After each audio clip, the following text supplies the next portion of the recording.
নিযুক্তি প্ৰক্ৰিয়াৰ লগত জড়িত এটা ভাল খবৰ শ্বেয়াৰ কৰিবলৈ লৈছোঁ। আজি নিযুক্তি প্ৰক্ৰিয়াৰ এটা ভাল খবৰ অহাৰ আগতে শিক্ষক নিযুক্তিৰ এটা গুৰুত্বপূৰ্ণ খবৰ আহিছে। BTCৰ মুৰব্বী প্ৰমোদ বৰুৱাই উল্লেখ কৰিছে নতুন নিযুক্তিৰ লগতে শিক্ষক নিযুক্তি এটা অতি গুৰুত্বপূৰ্ণ খবৰ।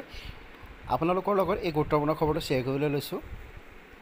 নাই অসম চৰকাৰৰ যিবিলাক ডাইৰেক্ট ৰিক্ৰুইটমেণ্ট এইবিলাক BTR অঞ্চলতো হৈছে আৰু আমাৰ যিখিনি পোষ্ট আছে এই পোষ্টখিনি আমি আমাৰ নিজৰ প্ৰক্ৰিয়াৰে আমাৰ CSB আছে চেণ্ট্ৰেল চিলেকশ্যন বৰ্ড ইয়াৰ দ্বাৰা আমি ইণ্টাৰভিউ লৈ পেলাই এপইণ্টমেণ্ট দিয়াৰ প্ৰক্ৰিয়া চলি আছে।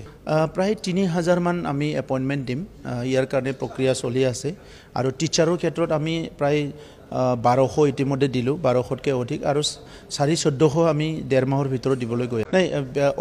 অসম চৰকাৰৰ যিবিলাক ডাইৰেক্ট ৰিক্ৰুইটমেণ্ট এইবিলাক BTR অঞ্চলতো হৈছে আৰু আমাৰ যিখিনি পোষ্ট আছে এই পোষ্টখিনি আমি আমাৰ নিজৰ প্ৰক্ৰিয়াৰে আমাৰ CSB আছে চেণ্ট্ৰেল চিলেকশ্যন বৰ্ড ইয়াৰ দ্বাৰা আমি ইণ্টাৰভিউ লৈ পেলাই এপইণ্টমেণ্ট দিয়াৰ প্ৰক্ৰিয়া চলি আছে।